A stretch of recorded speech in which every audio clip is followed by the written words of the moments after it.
Alrighty, what's up everybody? Peter Gilmore here for a late night video right here on the Peter Gilmore YouTube, on the Peter Gilmore YouTube wrestling channel, youtube.com/Peter Gilmore. Thank you all for watching. Make sure you like this video, hit that subscribe button down below, and subscribe to my other channels, which are down below in the description box.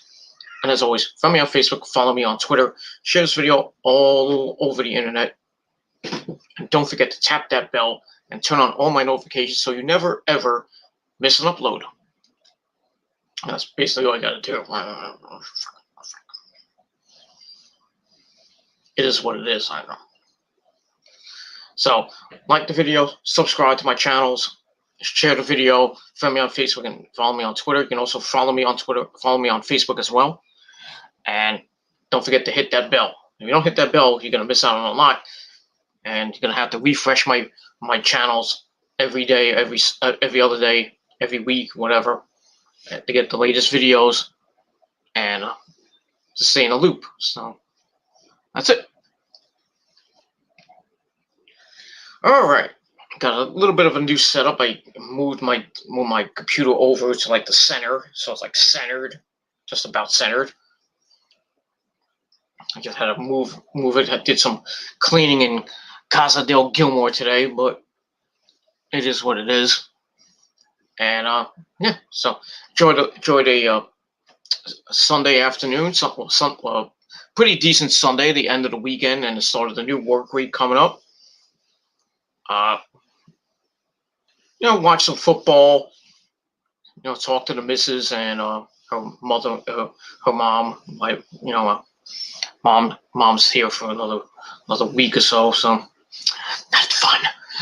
No, but it is what it is, and just like I said, watch some football. The Jets. Oh, God. If you're a Jet fan, I think you want to leave or just burn your jerseys and go to another team. I mean, fucking horrible season this is for the Jets. They lost today to Miami. They're 0-11, and next week they play at home again against the Las Vegas Raiders. That's 0.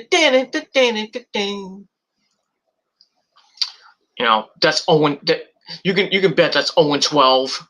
So they're going 0-16, ladies and gentlemen. There's no way they're going to win in the next 4 or 5 games. No way.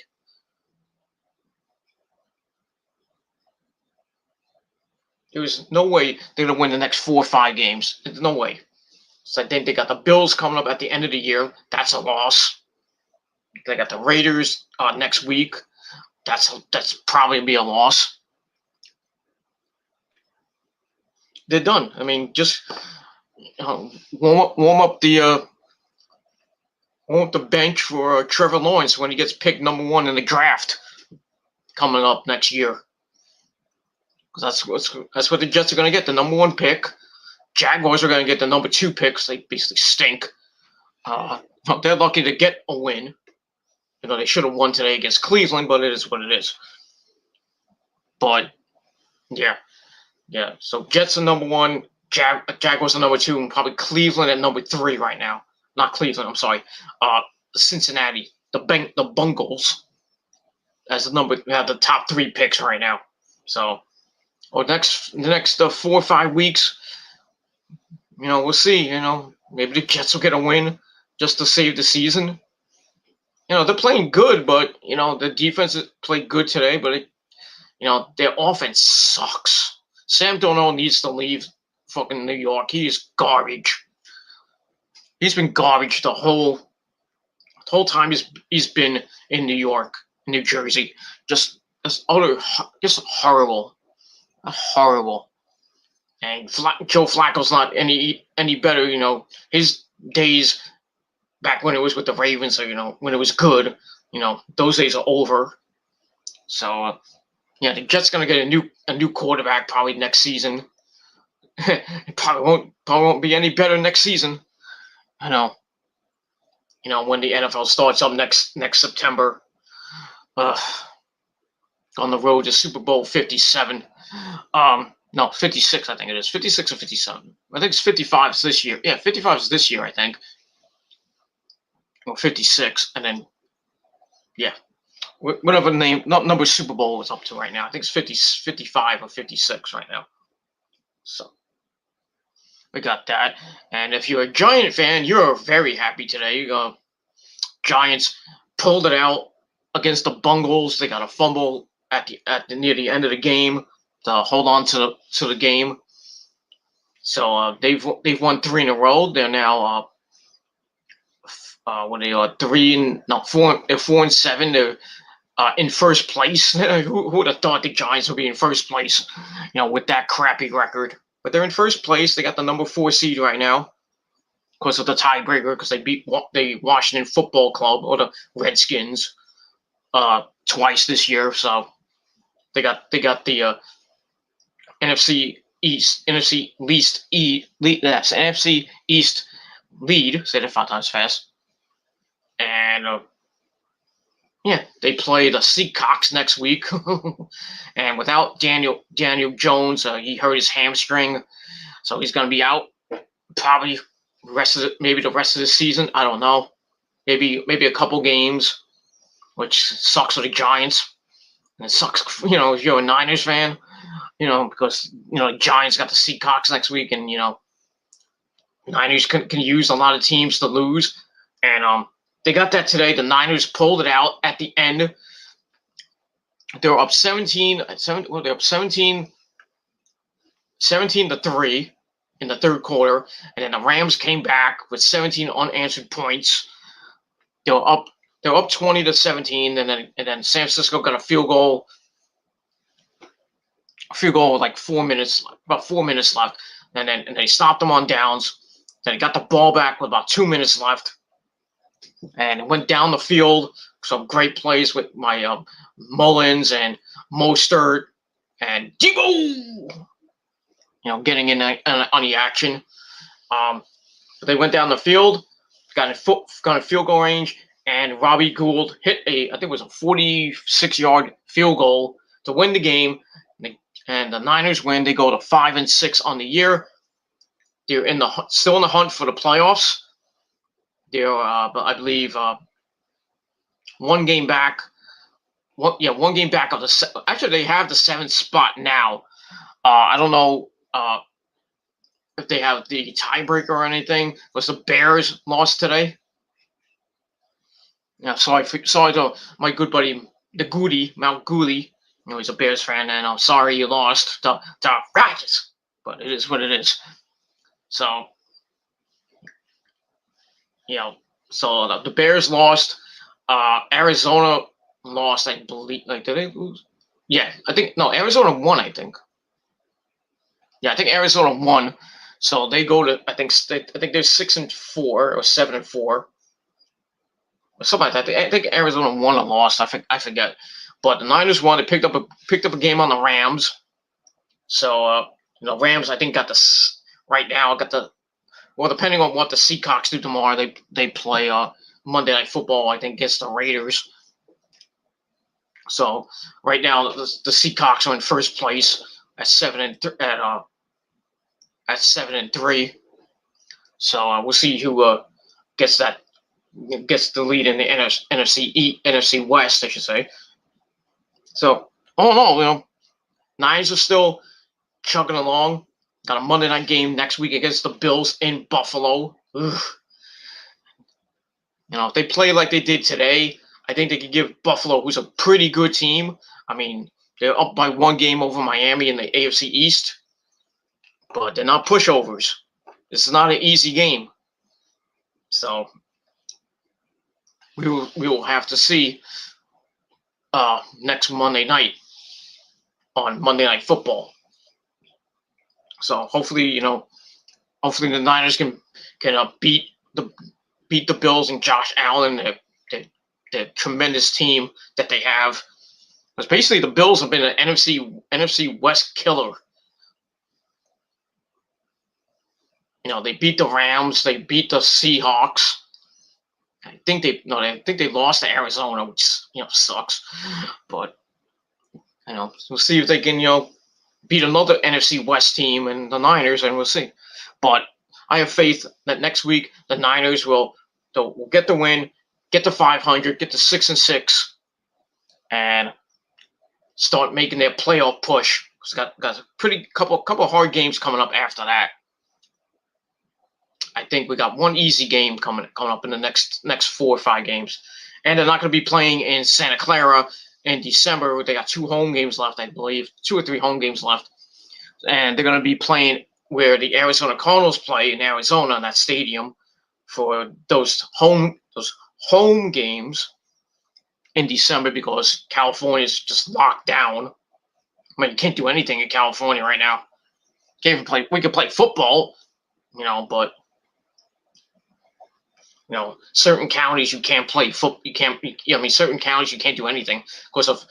California just getting bombarded with this fucking virus. It's just going completely nuts in California right now. So California is kind of like the epicenter right now of this fucking shit. You still got things in Texas and Florida.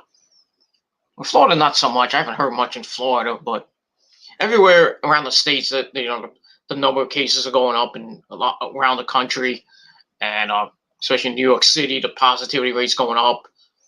But I heard it's starting to go down because of the Thanksgiving holiday is over. So the next couple of weeks you might see a little downward. It might go down a little bit, but by Christmas and New Year's Eve, when people come back, to get out, they're done with college. They come back for the holiday season. They're probably done with school, and then they'll go back in like March or February or March, and that's pretty much it. And yeah, so it might go up by the end of the year, and when winter comes on December the 22nd, I believe. So as soon as winter starts, it's probably gonna go way up again, especially with hospitalizations for maybe the flu and COVID. You might get both. Who knows? But we'll see. It's gonna be a pretty bad winter, overall for America, and maybe around the world already. Getting close to 300,000 deaths here in the United States. Ugh. And they're saying it could get by the spring, it could get to like 350, maybe 400,000. But a vaccine's on the way. They're saying it's supposed to come out December the 12th. Who knows if that's gonna even be the case? And who gets it first? Which probably be the hospital workers and the elderly people. Because I think they need it worse than people like me and you. But we'll see, and we'll see what happens over the next couple of weeks. And we got about 4 weeks. I think 4 weeks away to the end of the year. 2021's fast approaching, ladies and gentlemen. We got the tree lighting in New York City on Wednesday. Not that anybody's going to be around to look at it, but because they're doing it virtually, I think now. Not going to be like people there. They'll probably still have the performances and stuff on the ice rink and stuff, but no people probably won't be there, or they maybe have some people there, but not lots. Same thing for New Year's Eve. There probably won't be a lot of people when the ball drops that do that virtually. But the only people there are going to be probably like the person hitting that little thing, make the ball drop, and that's it. I really don't think anybody's gonna be there in Times Square. Dick Clark's Rockin' Eve probably be in a studio, and most of the performances will probably be in a studio. I don't know how that's gonna work, and probably most of the people will be lip syncing. Mariah Carey, or they might have a stage in Times Square and they'll play on stage. I don't know. We'll see what happens with that. But that's coming up in 4 weeks. Plus we start December on Tuesday, and that'll as of Tuesday it'll be 23 days to my birthday. Right now it's 20. As of this recording, 24 days to my birthday on Christmas Eve, and I have the day off. And possibly I might get 2 days off. I might have Christmas Eve and Christmas off. because I asked my boss on Saturday or yesterday about it. I asked him asked him about Christmas. He said, I was like, oh, you have off Christmas. I'm like, oh, okay. I was like, yeah, because I said, well, I put in for Christmas Eve and Christmas off, but I said if I can get those both days off, that's great.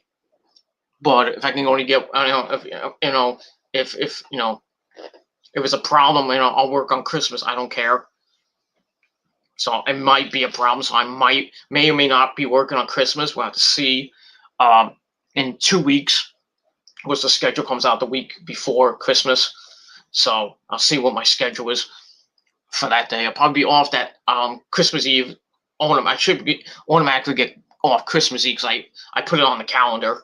But if I don't get off, I'm gonna be pissed because I asked for the day off, and I told my boss, but I might have to remind him. Maybe like the week before, like next week, I might have to remind him that I asked for Christmas Eve off for my birthday. So that's it. And then I'll probably work New Year's Eve, probably work New Year's Day. New Year's Eve is probably going to be a hectic day. A lot of people are going to be coming in, buying beer, buying wine, and various food items and stuff. Not that they're going anywhere. Not that anybody's going to have a big New Year's Eve party. But I would expect a lot of people going to buy beer. And probably New Year's Day, maybe the same thing. Might have post-New Year's Day parties.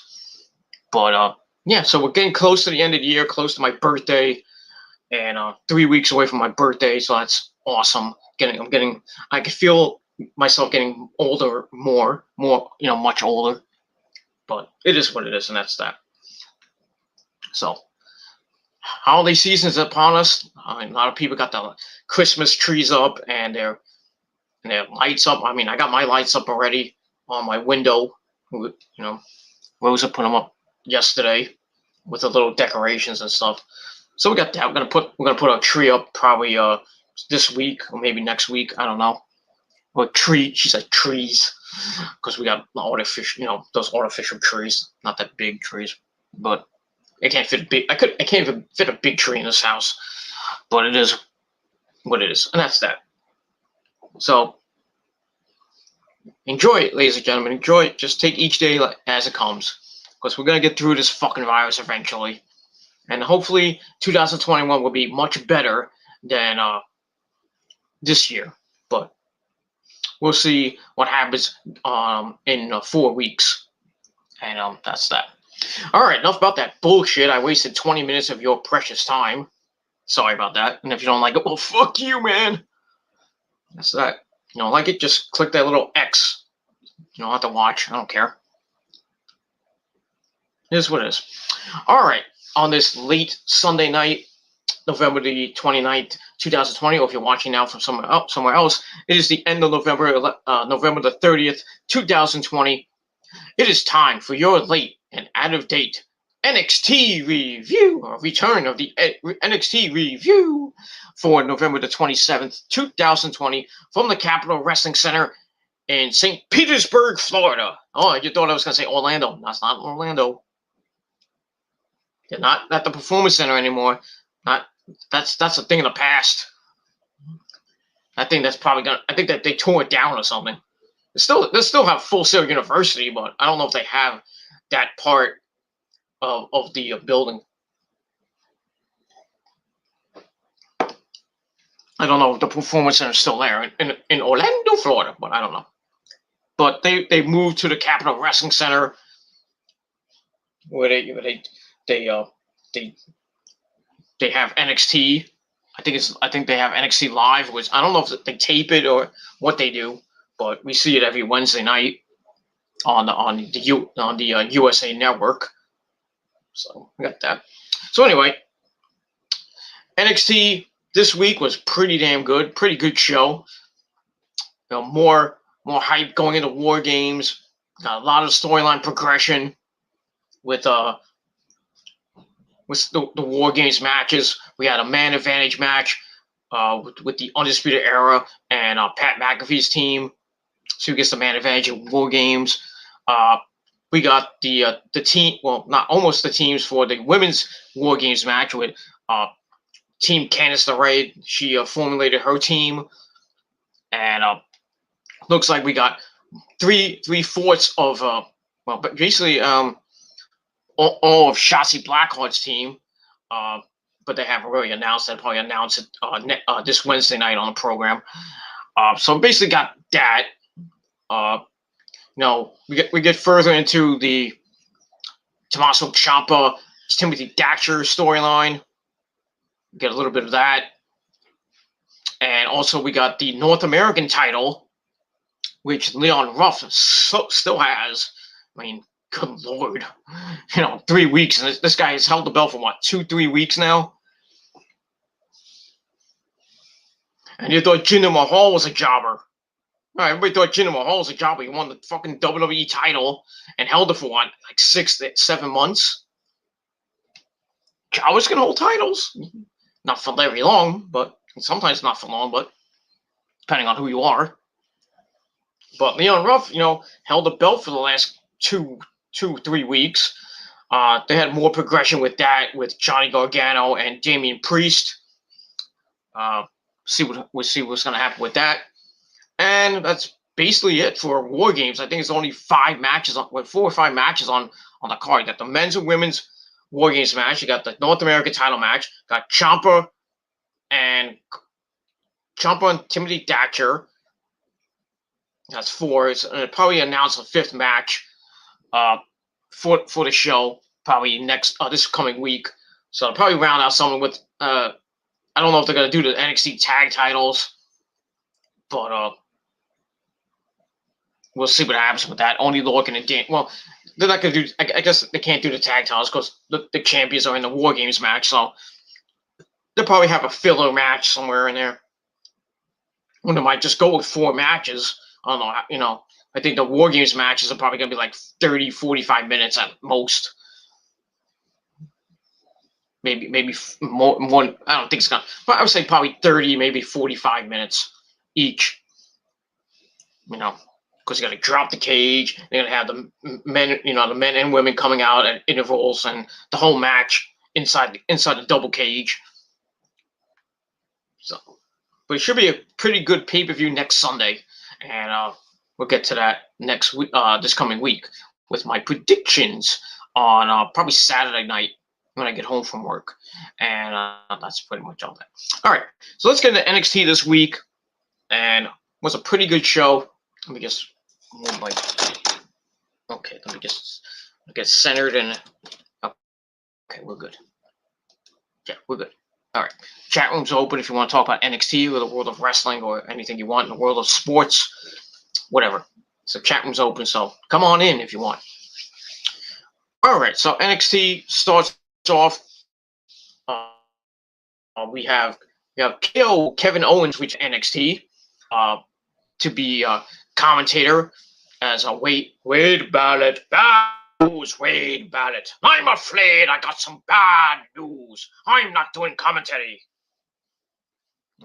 So Wade Barrett takes the week off, and Kevin Owens will be doing commentary. I think next week, this week they have a special guest commentator. I forget who it is, but we'll probably find out on the program this Wednesday. So we got Kevin Owens on commentary, who's pretty funny with Vic Joseph. Very good on commentary. If Kevin Owens ever retires, he should go into he should do commentary. Him and Jericho. When Jericho eventually retires, he's gonna be on the AEW commentary team, and then when Kevin Owens leaves, he'll probably be maybe a commentator for WWE, and then maybe you never know. You might go back to Ring of Honor. Be next to Ian Riccaboni and Caprice Coleman, maybe. I don't know. But I know they got 3 people there now, but I forgot who the third guy is. Not that I care. Should be me, but it is what it is. So anyway, Kevin Owens on commentary. We start off with our first match of the night. Candice LeRae taking on Ember Moon. Candice already had, getting ready for War Games against Shotzi. So we get this match, pitting rivals. So the match was all right, not bad. Starts out with Candice running away at the start of the match. He's like, "Get away, get away!" You know, she's leaving, and Amber's like, "Get over here, you coward!" You know, and then Amber gets going, takes down Candice, and then takes down Indy Hartwell, who's at ringside. It's Candice's bestie now. So she takes her down. She gets on a little bit of a run. Candice goes for a crossbody. Ember hits a fallaway slam, and she rushes out of the ring. And Ember goes up the stage to get her, and back inside. And then once Ember gets in, she hits a step up senton for a near fall, and then Candice with an inside cradle for a near fall, and she hits a clothesline, gets another near fall out of that. And she gets pissed. She's like, "What? I gotta," you know. Then she starts beating the crap out of Ember for a little bit. Ember comes back with some hard strikes, and then we see Dakota Kai and Raquel Gonzalez come out for a closer look as we go to break. Then they're at that ringside with Indy Hartwell as we come back from break. Candice has the upper hand, wearing down Ember. Ember goes back with a kip up Hurricane Rana and roll up for a near fall. Eventually, Candice comes back, counters a couple moves, traps her in a 1920 sleeper. But Ember fights out it, hits a bunch of suplexes, capped off by a lead front suplex. And then she has Candice down. She goes up top looking for the Eclipse. But Dakota Kai and Raquel Gonzalez get on the apron, causing a distraction, which allowed Indy Hartwell to sneak in, and she gets hit with the Eclipse.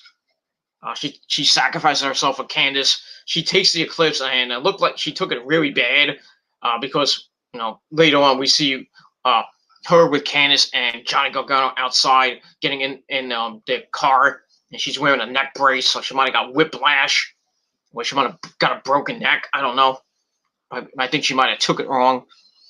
Anyway, so after she hits the Eclipse on Hartwell, Candice takes out Ember, wins the match with Wicked Stepsister, the Super Dragon Stomp, if you want to be technical with it. So she gets that. She gets the win. Match is all right. Gave it 2.5 out of 5 stars, and that's that. So it looks. So we get that afterward. They're about to, Candice and the group were about to beat the crap out of Ember post match, but Ember gets out of the ring.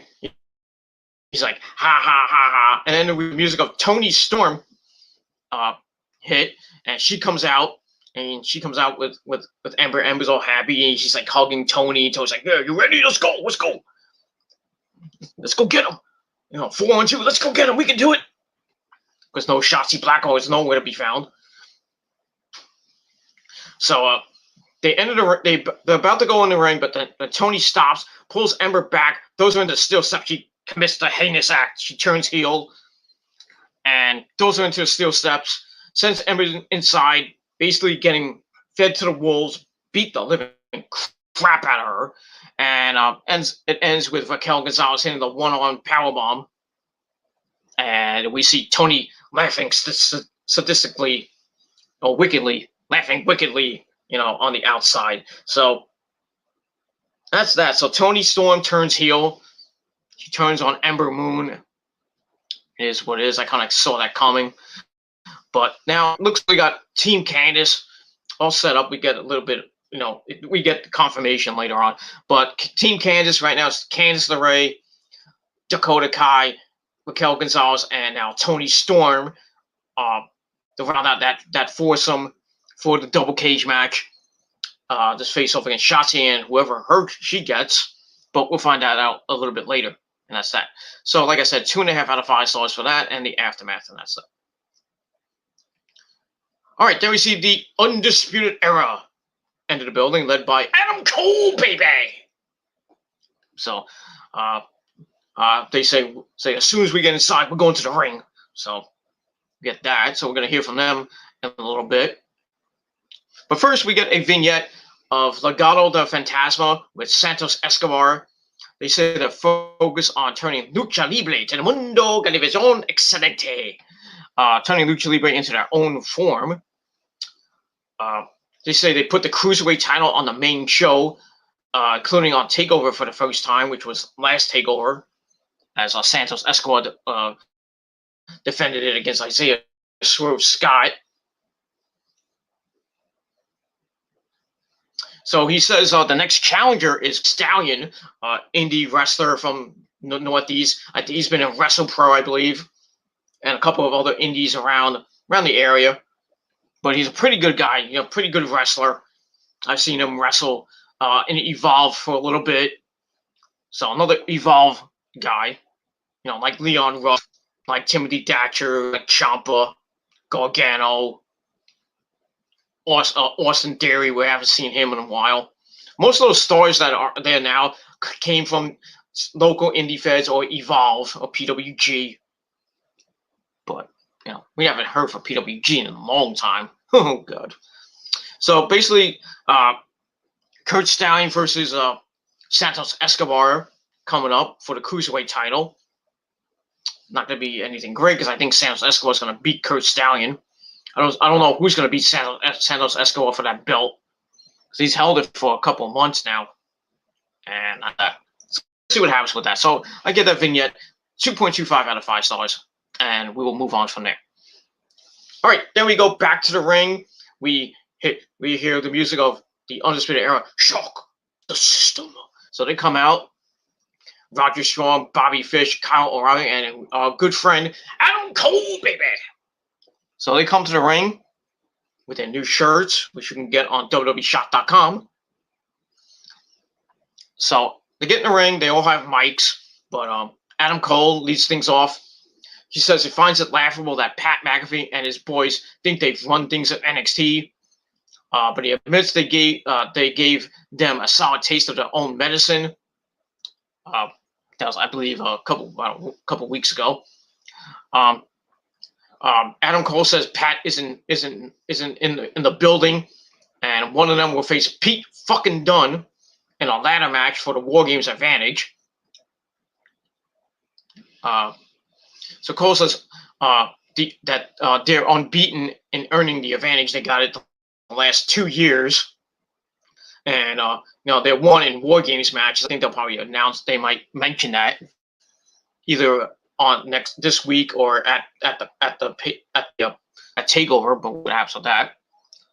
So then we see Kyle O'Reilly. So it could be any one of us. I thought it was going to be maybe Roddy or Adam Cole stepping in, but I think Adam Cole's still kind of injured here and there with that rib injury. So I don't think he was cleared or anything. So Kyle O'Reilly steps up. He's saying like, "I need this. You saw what I did to Finn Balor at TakeOver 31. Halloween Havoc. So he's like all fired up. He's like, yeah, I want to beat his ass. Beat his fucking ass. So we're gonna get Kyle O'Reilly and Pete Dunne in a ladder match. I think this is Pete Dunne's first ladder match. I could be wrong. Kyle's been in a couple of ladder matches in Ring of Honor, but it is what it is. With Bobby Fish in Red Dragon.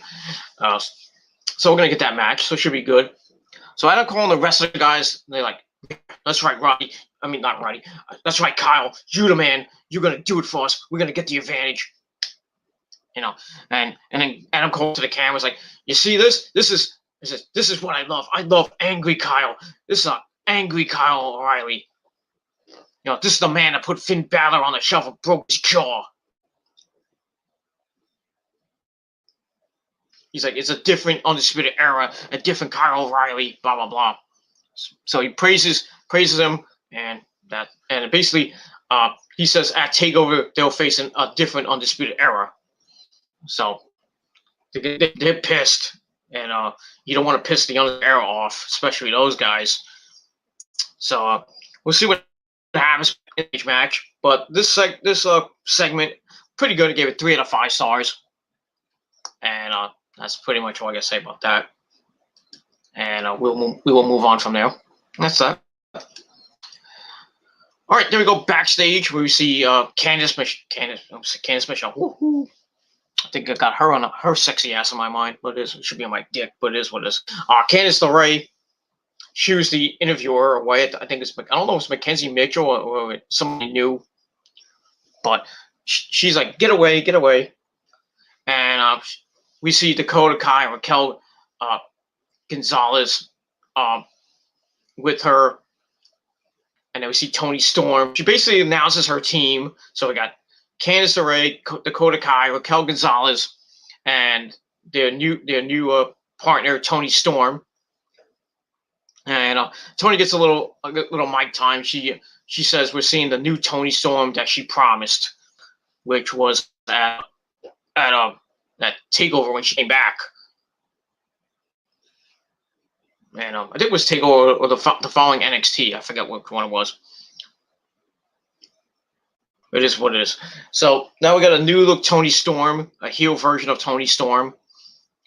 No, so we'll see what happens with that. So I give that 2.25 out of 5 stars, and we will move on from there. All right, then we get to match number 2 on the night. We get Kushida, Marty McFly. By the way, Back to the Future Part 2 was on tonight. I was watching that. Good here. I could recite a lot of lines from them, from all 3 of those movies. That's that.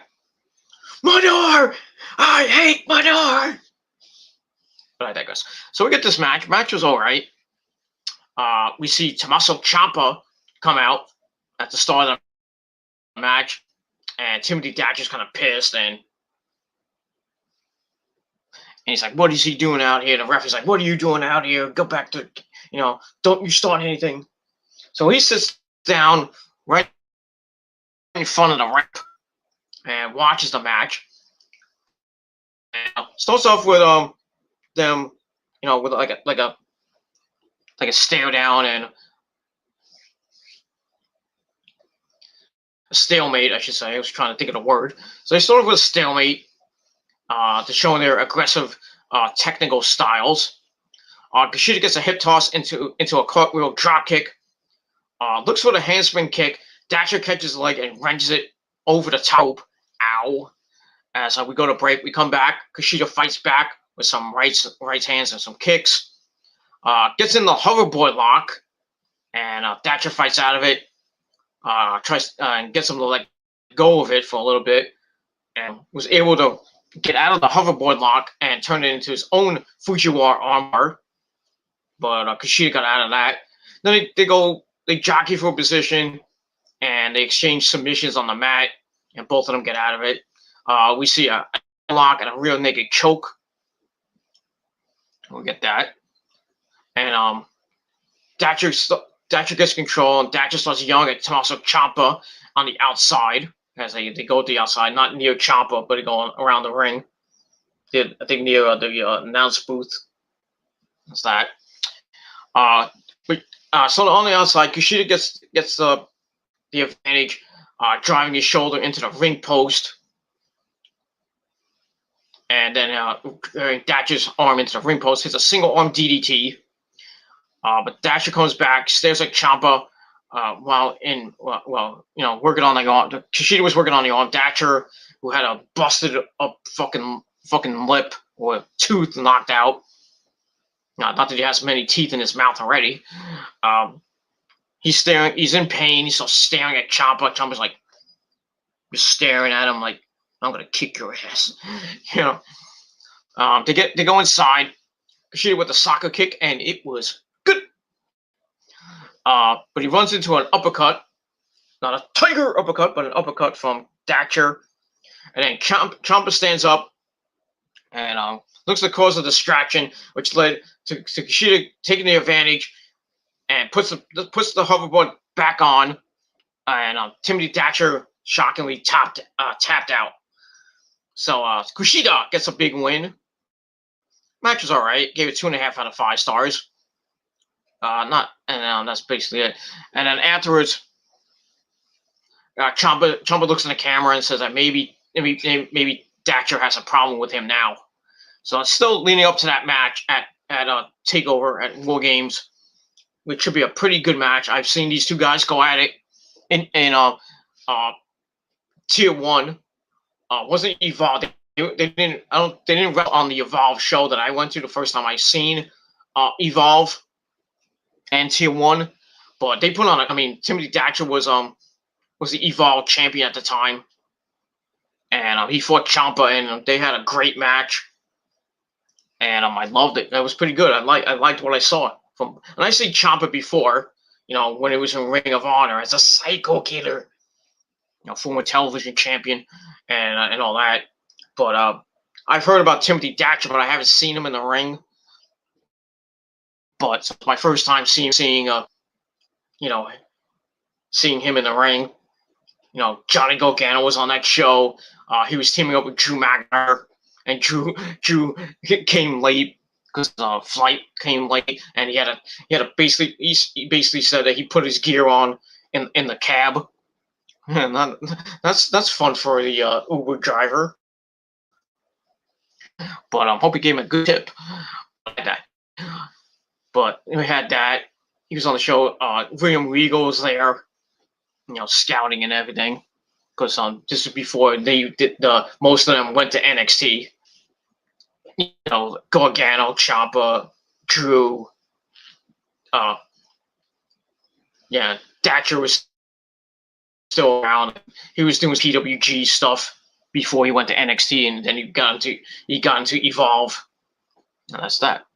Well, he wasn't involved, but yeah, you know what I mean. That's that. So it looks like we're going to see Ciampa and Thatcher at War Games. Should be a hard-hitting match. That was with that. So we get that. So Kushida gets the win. Match I gave 2.5 out of 5 stars. That's that. All right, then we got a video package recapping the main event last week for the NXT Women's between Rhea Ripley and Io Shirai. So we hear from Rhea saying that I may not like Io, but I respect her. And she said that hug was just about respect. That's that. So we'll see what happens with Rhea and Io as they move on from each other. And that's that. So I gave that 2.25 out of 5 stars, and that's that. All right, then we go backstage where we see Pete fucking Dunne. And he's asked about facing Kyle O'Reilly. Pete says that Finn faced him about 2 years and not 2 months. Pete Dunne probably do that to you. And then we see Danny Burch and Oney Lorcan, the NXT Tag Team Champions. They say they're better than the Undisputed Era at everything, and they're gonna break them. And that's that. But no sign of Pat McAfee yet. But that's that. So a little hype for the match. So I give that 2.5 out of 5 stars. And that's pretty much it for that. All right. Let me just get my notes in order. Just gonna scroll down a little bit to my notes. All right. There we get a special edition of the KO show with our host Kevin Owens. And he has a special guest ref. So on Ruff. Ruff comes out, dressed to just nicely casual. And Kevin's asking him about the win. How's it feeling like a champion? Leon says he's dreamt of being a WWE superstar for his whole life, and this has been a whirlwind experience. And then Kevin throws it to a video of Leon from 2 weeks ago when he won the belt. And Damian Priest tried to put it over his body, all that, like somebody pulling his pants. And then he's like, "Oh shit!" And then we cut back to Leon, and he's like, oh, that was embarrassing. So they laugh it off. And then he cuts a promo, KO tells him that he agrees with what he said. Basically, he's like, I beat Gargano, I beat Ciampa, blah blah blah. That he agrees with his words, but he needs to say it with more personality and fire. Backstage can take him more seriously because basically they're not. Leon gets up, kicks away the chair, and that kind of shocked everybody in the crowd. And Kevin Owens comes like, oh, I'm sorry about the chair. So get that, and so he gets pissed, and he's like, I beat Johnny Gargano not once but twice. And then he's like, because he knows that saying someone's name on the show triggers their interruption. So he says, you know what happens when you say that, when you call out somebody, they usually come out after. So he's like, 3, 2, 1, and then he's waiting for Gargano to come out. Gargano maybe 2 or 3 seconds later. So Gargano comes out, and he calls Leon a child. But when he gets in the ring, KO gives him a chair. Johnny's like, fuck the chair. Throws it outside. Then KO gets another chair for some reason.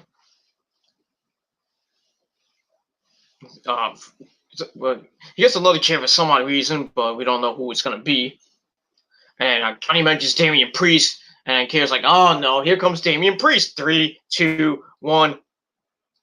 And then Priest comes out like 2, 3 seconds later. So he comes out, and all three men argue.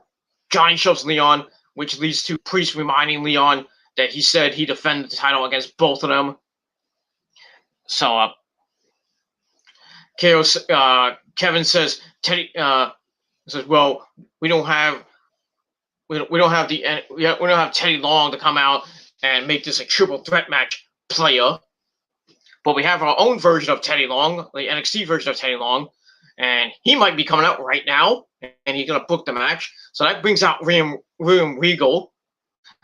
So he announces and makes it official the triple threat match for Takeover War Games. Then he's like, player. That was funny. So that match is now official. We get Leon Ruff defending the belt against Johnny Gargano and Damian Priest. Priest gets his rematch. Johnny gets another shot at the belt. I mean, how many times has Johnny Gargano had so many North American title shots already? I mean, it's going to be pathetic. But we'll see what happens with that. I think they're going to probably give it back to Gargano for the 3rd time, the first ever 3-time champ in NXT, even though the Undisputed Era won the tag belts 4 times. Just saying. But it is what it is. So he'll get the belt back and then probably lose it back to maybe Damian Priest or lose it to somebody else. But we'll see what happens. That's what I think was going to happen. Gargano's going to get the belt. Maybe this time we'll go on a nice run with it, but I doubt that. Probably his first defense, he'll lose it again. The curse Johnny Gargano. That's that. So we get the North American title match announced at TakeOver. Should be a good match. And we'll see what happens with that. So I gave that segment 3 out of 5 stars. Kevin was funny, and that's all I got to say about that. And we will move on from there. All right, then we get a vignette of the NXT World Heavyweight Champion, Finn Balor. He says he laid the groundwork for war, and he wants the guys to go to war and then come to see him. He says the cat is back, and says something about kitty litter. Maybe I'm gonna poop in your kitty litter. I don't know what he said, but didn't sound good. But it kind of sounded weird. Then he says he only works Wednesdays. So we probably won't see Finn Balor in action until maybe next year. But I don't think he's going to be on NXT fighting anytime soon, because the last time we saw him was at Halloween Havoc, which is on October the 28th of a couple of weeks ago. So it's going to take him time to heal up.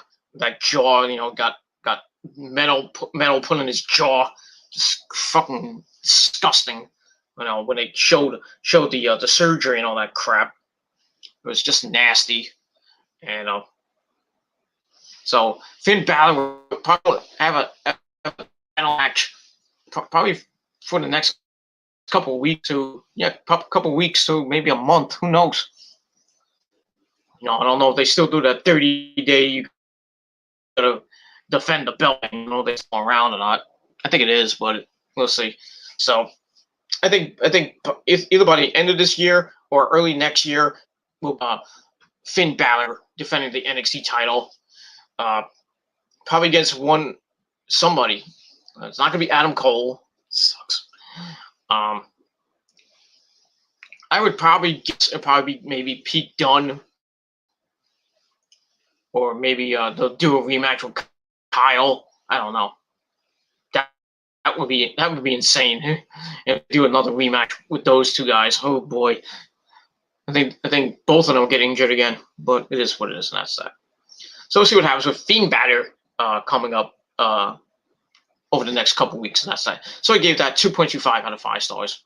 And number 3, Cameron Grimes, I'm going to the moon.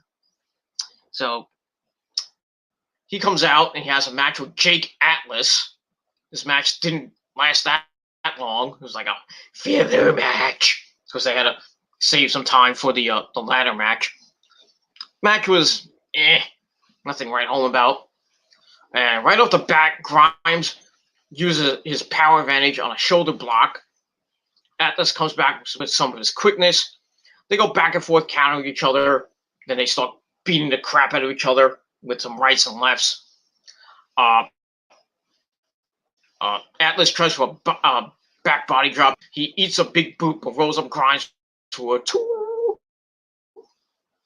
And Atlas keeps up the control until he runs into the moonsault slam, that tilt-a-whirl slam, power slam that Cameron hits. Then he gets up and goes to the moon and wins the match with Haven, and that's pretty much it for that. So match was all right. I gave it 2.25 out of 5 stars. So we got that. Afterwards, Grimes is celebrating, but gets cut short by Dexter Lumis. Creepy Dexter Lumis, Sam Shaw, whatever you want. And he goes to the where the crowd is, not the live crowd, but the Thunderdome type crowd, if you want to call it that, the LED crowd, the Tron that there right behind on the side, like over here. So him like painting up. We don't see him paint a picture. We see a picture being created with Cameron Grimes, and then it says, "See Cameron run," and then Cameron's running away, and we see some of the House of Terror match where he was running away from Dexter, in the car and all that stuff, and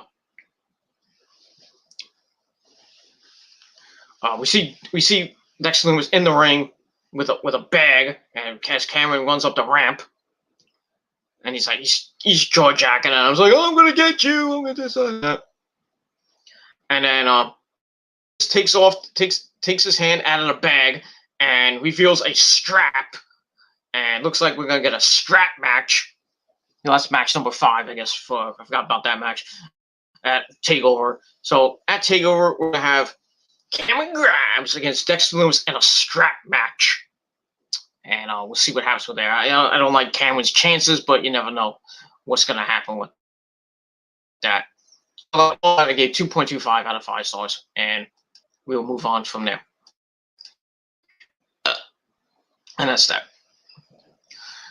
All right, we go to break. We come back with Cameron Grimes in the back. He's trying to leave. William Regal comes up to him, and he's like, "Hi, Mr. Regal. I'm not scared of Dexter Lumis." So it says, "Oh, you're not." He says, "I'm gonna get here." So, and Regal's like, "You're not leaving here." Says, I just booked you in a match against Dexter Lumis in a strap match at TakeOver. So like he makes the match official there. So that's that. So I gave that 2.25 out of 5 stars, and we'll see what happens at TakeOver in that strap match. Not an Indian strap match, but a regular rubber band strap match. That's what basically it looks like, a big, gigantic rubber band. Yeah, no, that's that. Could probably be decent match, hard hitting, but I don't know. We'll see what happens with that. I think Dexter will win the match, but you never know. All right, after that, we go to the ring where we hear from Rhea Ripley, basically talking about her future, what's next for her. She promises that the hug with Io Shirai was only about respect, nothing more. She says not a send-off. She's not going to the main roster yet or anything like that. And then Candice LeRae comes out with Toni Storm. And Candice says Io stole 2 wins over her with help, but I beat you solo. So, blah, blah, blah. She says Rhea talks the talk, but they walk the walk. And then Dakota Kai and Raquel Gonzalez come out. Raquel's carrying a battered and beaten Io Shirai. They probably beat her up in the back or something like that. Then they hit the ring. Rhea fought as best as she could. She knocks down Raquel Gonzalez. She beats up Candice and Dakota. But Raquel comes back and beats her up.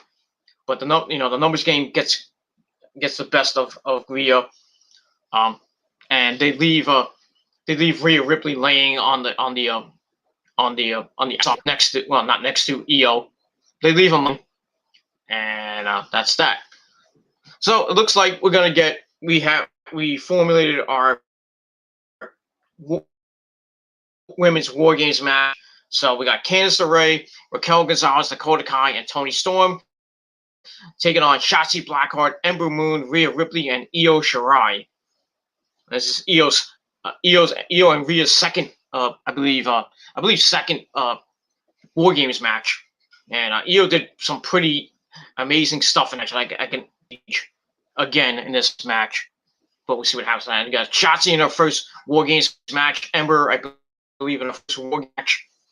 So we'll see what happens with that. I think we're gonna get an advantage match next week with the women, and hopefully nobody gets hurt, but we'll see on this week's edition of NXT. But that's it. So I gave all that 2.5 out of 5 stars. Wasn't that bad. So now we know the women's team, and that's it. And we move on from there. And that's pretty. Yeah, that's what I was gonna say. All right, we move on. All right, then we get a video of Xia Li, whatever, and they get put in a car, and they look like zombies with the freaking makeup on, like really, they look scared, and then we see them getting driven somewhere, and it looks like they're in a warehouse or something, or a secret location. They go in. They drop to their knees, and we see that old man. First we see the old man. We see a hooded figure begging for forgiveness, like, well, please let us, please don't show mercy on us. He's like, we'll win. I promise we'll win next time. Just give us a chance to prove ourselves. And then the old dude, Mr. Chang, no. That's not Mr. Chang, I'm just Chang. The old man we saw a couple weeks ago, a week or so ago, he marks both of their hands again. And we see the hooded figure, and we see a little bit of their face, and it looks like a woman, but we don't know who it could be. I think we'll eventually find out over the next coming weeks. Now, it kind of makes me think who it could be. I'm thinking it might be Aaliyah. That's a stretch, but it might be Aaliyah, or might be somebody new, or somebody that we haven't seen in a while. No, because I don't think it's gonna be like Casey Catanzaro or Kaden Carter or something like that. So it's not going to be Chelsea Green because she's out with a broken arm. I think it's going to be somebody new from the roster. Or it might be Aaliyah, or maybe it might be what's her name? I can't think of her name. I can't think of her name. She was with Aaliyah. I forgot her name. They were tag teaming for a little bit. Then she broke her nose. I can't think of her name off the top of my head, but it'll come to me. Probably, I think. David, who was it? Her name was Veronica, I think. I can't think of her name. Anyway, somebody put it in the chat or put it in the comment section. But that probably might be her. Might be Mercedes Martinez. I don't think that I think it's gonna be a Chinese person. So because it wouldn't be right to have these Chinese people. Nothing wrong with Chinese people, not be sounding racist or anything, but having a Chinese angle with Boa and Xia Li, both Chinese, and then you have a Chinese old guy, and probably a Chinese driver that drove them to the secret location to look at that hooded figure that's a woman.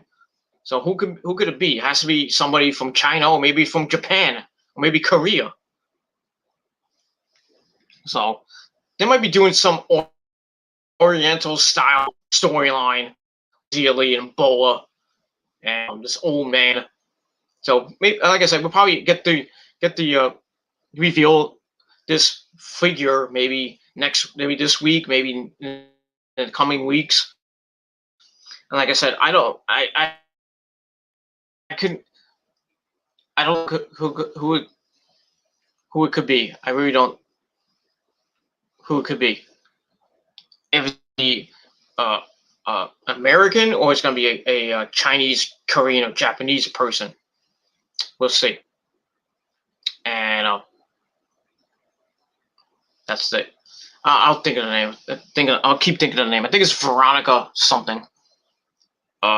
It's on the tip of my tongue too, and I know it. I was gonna say Billy Kay, but that's not it.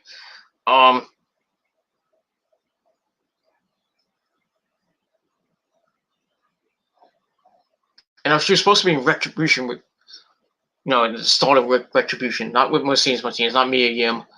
Because I don't think Mia Yim's going back to NXT, but you never know.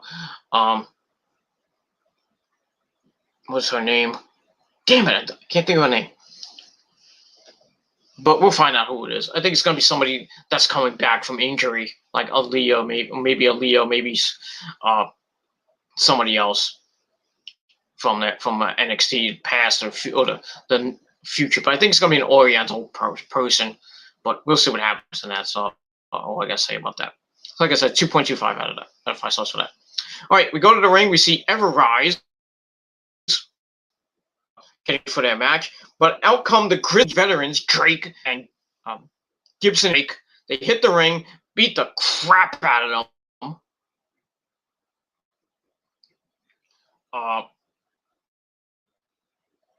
And they beat the crap out of them. And they says, in case you forgot, we're NXT UK champions, and should have got the belts in that in the Dusty Rhodes Make a Dream Baby tag team classic. But they did not. They got to the finals and lost to who they. I don't even remember who else to. I forget, but basically said we're back, and the division on notice. I'm like, good. Now another tag team comes back in. So you got the Undisputed Era, Bobby Fish, Kyle O'Reilly. You could put Roddy in there, or maybe Adam Cole. You got Breezango. You got Oney Lorcan and Danny Burke. Now you got Grizzly Young Veterans back. So we got 4 teams revolving around one belt. So and you put Ever-Rise in there, so we're 5 teams revolving around one belt. So in a pretty decent division right here. That's with that. And afterwards they hit Ticket of Mayhem, that wheelbarrow cold breaker move they hit. we'll see what with Gibson and Drake. As the weeks go on, they'll probably get a title match with Oney Lorcan and Danny Burch. Probably be a good match. I think NXT tag belts, hold them for a little while, and maybe lose them back to Oney Lorcan and Danny Burch, or maybe lose them to the other era. What's going to happen? Because Adam Cole and company have been there for 3 years now. A little over 3 years, I think, and they've done it all in NXT and get killed by Vince McMahon. Each one of them, especially Adam Cole. Adam Cole's gonna be so hot, and then they probably break him up. And Adam Cole is probably gonna be the star, of course. He goes on a nice run, maybe wins the WWE title, the Universal title, holds it for a couple months, and then right after that gets buried by Roman Reigns or somebody. And that's that. The Velveteen Dream could go up to the main roster, probably win the Continental, the US title, go on a nice run with it. What's going to happen to him? Destroyed. Gargano, Ciampa, Rhea Ripley, maybe eventually EO. They're all going to get destroyed by Vince McMahon's creative crap. They'll be all hype. They'll hype him up, but then kill him. Like he's done with Keith Lee. Like he's done with Shinsuke Nakamura. Who really should be, world, WWE or Universal Champion. I just don't understand why. No, they don't give two craps about him. Ricochet, Sammy, to an extent, Sami Zayn, he was always got a pretty good title run going for him. Kevin Owens, Aleister Black, Lacey Evans, all the people that came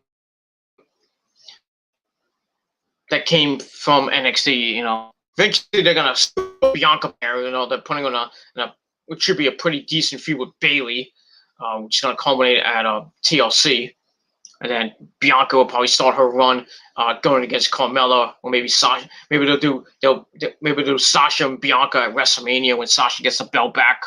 Carmella, because I don't think Carmella's gonna hold that belt for long after she wins it at TLC. But we'll see what happens with that, and we're gonna move on from there. So everybody just gets destroyed. Same old song and dance. Vince doesn't give two fucks. He lets Hunter mold them, become stars, big time stars, and then when it comes to the WWE, Vince is like, fuck them. That's what he says. He says, fuck them. That's it. That's what he does. He just kills their careers. Matt Riddle, you can put his name in the hat too.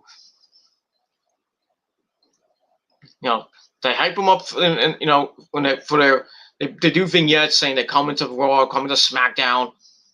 Then they debut. Sometimes like Matt Riddle won his first match, he beat AJ Styles, and then he gets the Intercontinental title match, loses clean. He loses clean, and then right after that, gets into a boring feud with Baron Storm Corbin that didn't go anywhere. Then he gets drafted to Raw. Now he got put on the Survivor Series team. He has a couple of decent matches, a couple of wins here and there. And now he's in the triple threat sudden death match for the excuse me, for a shot at the WWE champion, Drew McIntyre. So that happens tomorrow night. I don't think Matt Riddle's going to win.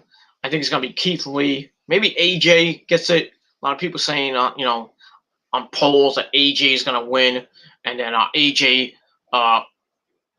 will face Drew McIntyre, probably lose at TLC, because I think maybe Jordan gets involved because of disqualification, or it might be a stipulation match. I don't know, but we'll see. It looks like we're going to get one stipulation match. It's probably going to be Reigns and Kevin Owens Cherry's match. And then we got singles matches like Sasha and Carmella for the women's title. They're talking about Asuka and Lana going after the tag belts against Nia Jax and Shayna Baszler. They're probably going to win the belts. Lana's going to be all happy getting the belt. So there'll be Raw Women's Tag Champions, not for long. I don't think they're gonna hold it that long. Asuka getting the NXT tag belts, NXT at the NXT the women's tag belts, I believe, for the second time. So I mean, she becomes a double champion. That's nice for her. Nice for me.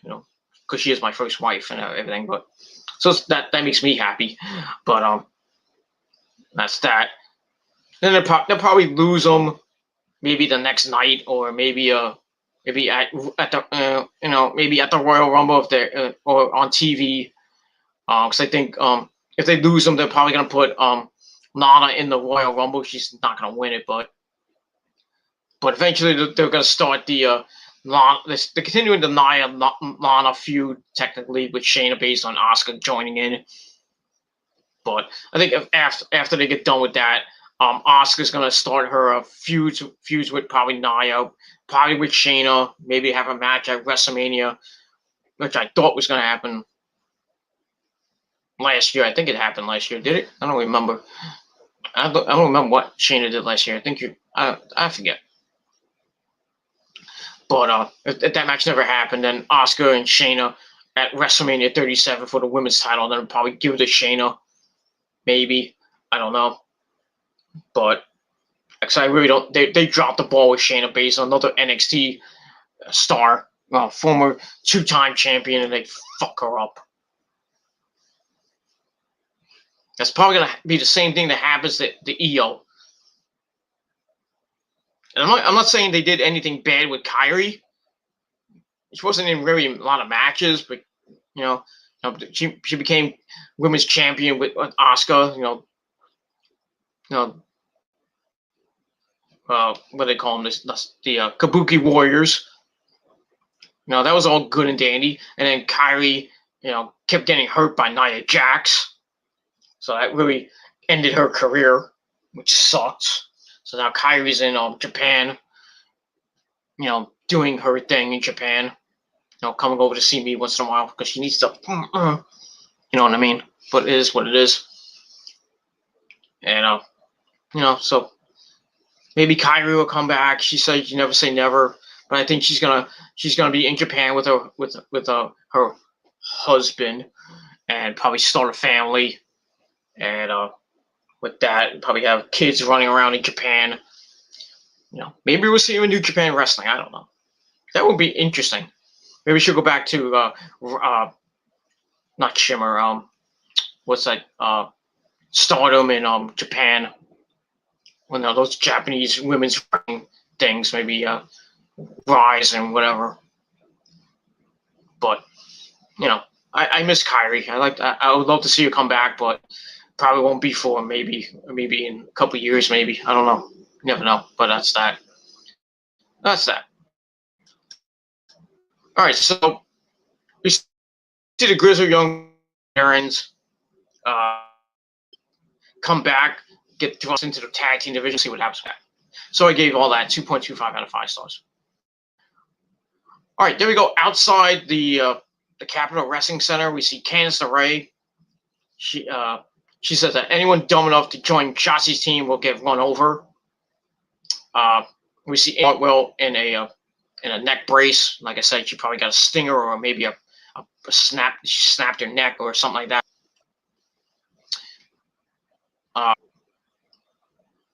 Candice says that Raquel Gonzalez faces Shotzi Blackheart this Wednesday night on the program. So see that. Should be pretty interesting. And then Johnny Gargano comes in and tells them to get in the car. So they all get in. And then we see another person in a ghost face mask sitting next to them. Looks like it's going to be another woman. So now we got 2 mystery women on in NXT that might be revealed. So I don't know who that could be. We found out the first one was Indy Hartwell. Who could be the second one? Could be Aaliyah. Could be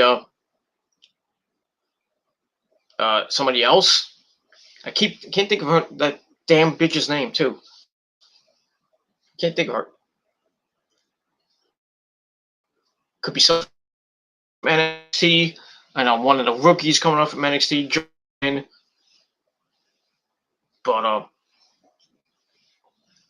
Same thing with the whole Zia Shirai Boa situation. It could be a Chinese wrestler. It could be somebody, somebody, somebody we know, somebody we more. Like I said, I think her name is Veronica or something like that. Veronica, not Veronica Mars. Now she was with just that way. I don't remember what the fuck her name, but that's that.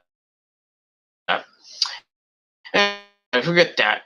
So they move off, and we'll see who this Ghostface. I think we might see the Ghostface person get involved, and they'll reveal themselves afterwards, or maybe she gets revealed during the match, or maybe after the match. But we'll see what happens with that, and we move on from there. All right, then we get to the main event, a ladder match for the men's War Games Advantage match. We have Kyle O'Reilly taking on Pete fucking Dunne. This was a pretty good match. Went about almost 16 minutes. Not bad. They slid at the bell, and then Dunne sent to the outside. Kyle sweeps him up on the apron as we go to commercial. We come back. Match is still going on. Kyle kicks Dunne with everything he's got, but then he leaps off the apron into a right hand by Pete Dunne. Avoids the next one, hits the knee off the apron. And then a ladder is set up, bridging the apron and the guardrail. And Kyle slingshots Dunne into the plexiglass. Ouch. Then Kyle sets up a ladder inside the ring. But Pete Dunne gets in, places the ladder on Kyle's hand. Ow.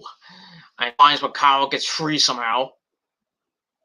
And he hits a dragon screw leg whip on the ladder before just basically tearing at that fucking leg in a submission, almost like I think he almost got the heel hook in. But Pete Dunne gets out of it. They fight to the apron. It's a the apron through a ladder into another commercial. So that was ouch. We come back. Kyle uses a guillotine choke and a pump knee before hitting a suplex on the ladder. As we see the other speaker and Pat McAfee's only looking in dish. On stick next to each other, like 6 feet apart. Of course, gotta be social distance, of course. So they're cheering him on. Kyle misses a flying knee, hits the ladder. Ow. And they go back and forth. Then Pete Dunne goes after the hand again of Kyle. Kyle jumps. They get into a tower on the ladder. On the ladder. Sees them both crashing into the ladder. Ouch. Then they both climb up. They fight up top. Dunne kicks down. Kyle grabs the arm, snatches it over his shoulder to stop him. And they both fall from the ladder. They go back and forth. Kyle hits a Nigel McGuinness type move. And Pete Dunne comes back, uses a chair on the knee and back before hitting the bitter end on the guardrail. Ow. Pete climbs Kyle somehow back just in time. Tips the ladder. Dunne goes back first onto a ladder that was in the corner. And looks like Kyle was to get the briefcase. He climbs up. He's just about to get it. And someone in a mask runs out, knocks him over onto the floor. He hit hard. And he leaves. He goes into the back. Pete Dunne gets in the ring. He's all alone. He climbs the ladder, unhooks the briefcase, and they win the match. He wins the match.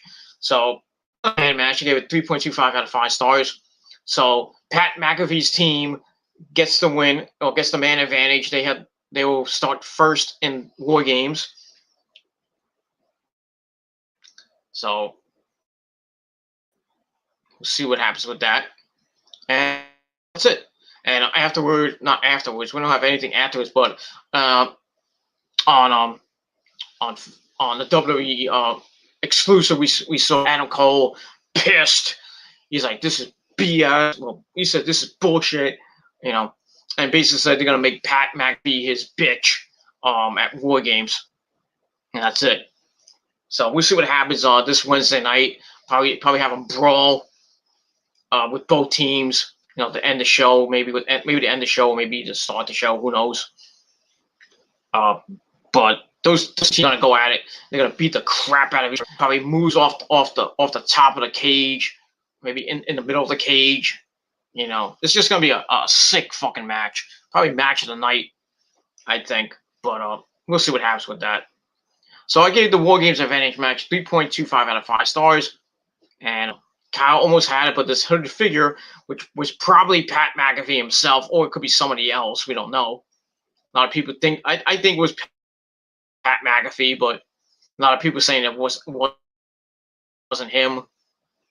But that's that, and we're gonna move on from there, and that's that. So we get all that, and that ends NXT. So NXT was a pretty good show. Haven't seen the ratings. If anybody knows the ratings, send it to me in a comment or a message on Facebook or Twitter. Letting me know what the ratings were for this week. I didn't see them. I didn't find out anything. Let me see. Maybe I can do. I have a little bit of time, so maybe I can.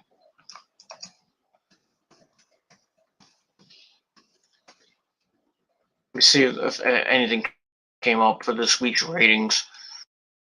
I assume both shows are pretty good. Let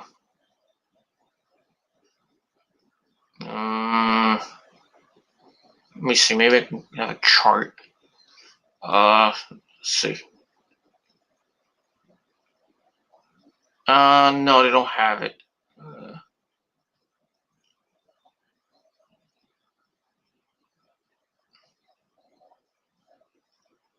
I don't know. This was this week. I don't see it. I don't know. This is it. Maybe I try. Let me try another site. Maybe. Let me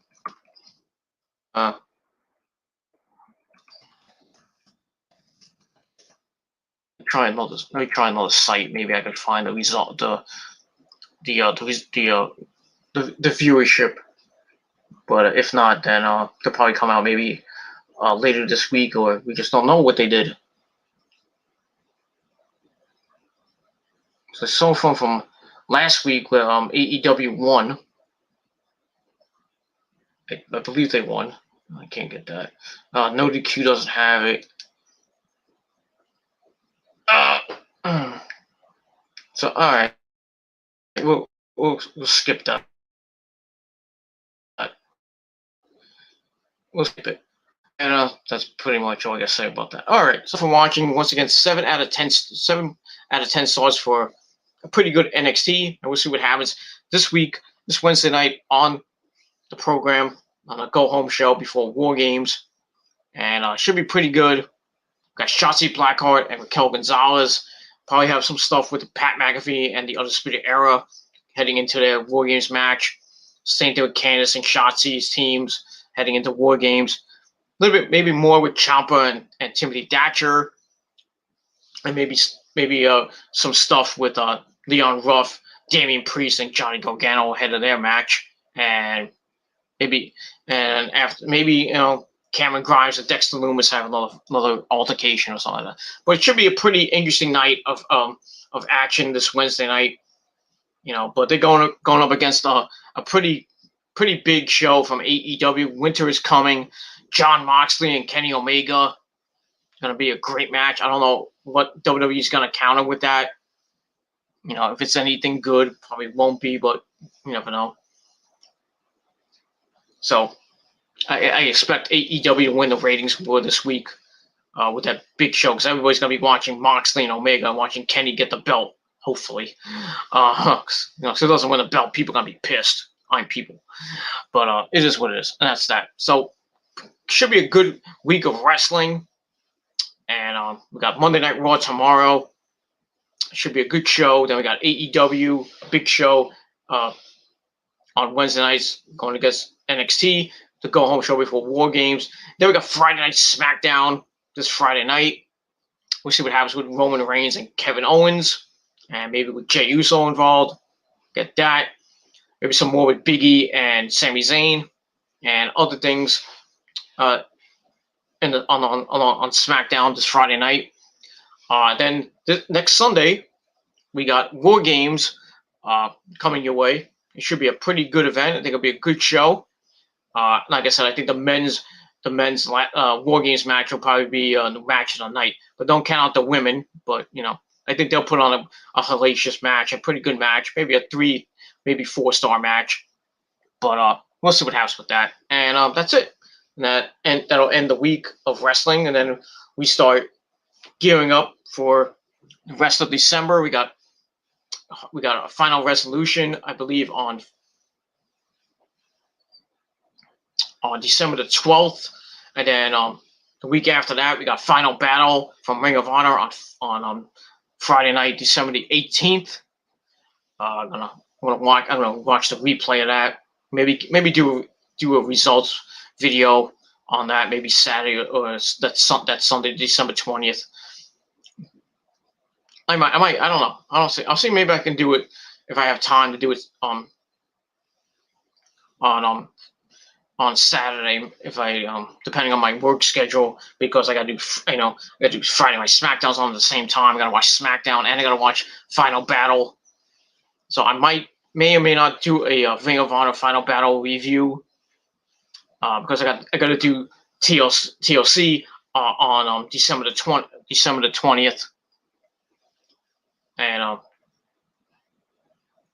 December the 20th, and but if I do the Ring of Honor review, that'll be on my TGC Reborn channel. I used to do Ring of Honor pay-per-view reviews on that channel. So I'll do that on TGC maybe 184 or whatever, but we'll see. And that's pretty much all I got to say about that. All right, everybody, thank you for watching. I'm Peter Gomez signing off. Don't forget to hit that like button, smash it to death. Share this video with your friends all over the internet, and subscribe to this channel and subscribe to all my other channels, which are down below. Let's get the subscriber count up a little bit. Hopefully get this channel to 400, or at least getting close to 400 by the end of the year. And we had a couple of subscribers. They subscribed, and they led mostly trolls, but it is what it is. And that's that. So hopefully start getting more subscribers over the next coming weeks and going into 2021. Hopefully 2021, could be a big year for me, but I'm just gonna keep going. Keep going on this lovely website, and continue to watch wrestling, give you the best news and reviews and videos and analysis and all that good shit, which I just did. Boop. And that's that. So stay tuned for that. We got a lot of videos coming your way in the month of December and into January with Wrestle Kingdom 15 Night 1 and 2 reviews. We also got Hard to Kill, which I probably may or may not do a review of. And then we got the Royal Rumble at the end of the month. So we got a lot of stuff in January. And start getting into WrestleMania season. It's all about the Hall of Fame. If they announce any inductees going to the Hall of Fame, if they even do it at WrestleMania this year, because I don't know if they're going to do it or not. Because if they do it, where they're going to have it? They're going to have it inside the inside the Thunderdome, which I probably could do. I think it'll be weird having all those people, all the superstars there. Or they might do it from like a hotel or something. I don't know. We'll see what happens as we get closer and closer to WrestleMania whenever it is. If it's not March 28th, it could be sometime in April, maybe around Easter time. But we'll see what happens, and then that's pretty much all I got to say about that. All right, thanks for watching, everybody. I'm Peter Gomez signing off. Don't forget to hit that notification bell and get notified when I do my live streams and my regular videos and all that good stuff. Don't forget to smash the like button to death, subscribe, share the video all over the internet, And don't forget to friend me on Facebook, follow me on Facebook as well, and follow me on Twitter. Twitter link down below in the description box. So, follow me on Twitter. Maybe I'll follow you back, and that's it. Excuse me. And that's all I gotta say about that. So that's it. Thank you for watching. I'm Peter Gomez signing off on this late Sunday night. So I'll be back tomorrow night. Hopefully there's supposed to be a big storm coming away here in the New Jersey area. 55 mile an hour winds, lots of rain, thunderstorms maybe. It's gonna be a crappy, soaking, rainy day tomorrow. And hopefully I don't lose power, so I can give you my raw review tomorrow night. And we'll see what happens. And probably won't be able to see it because of the damn rain hitting the satellite. It's just gonna be really bad. Most of the day. I think the early morning to the mid afternoon is gonna be really bad.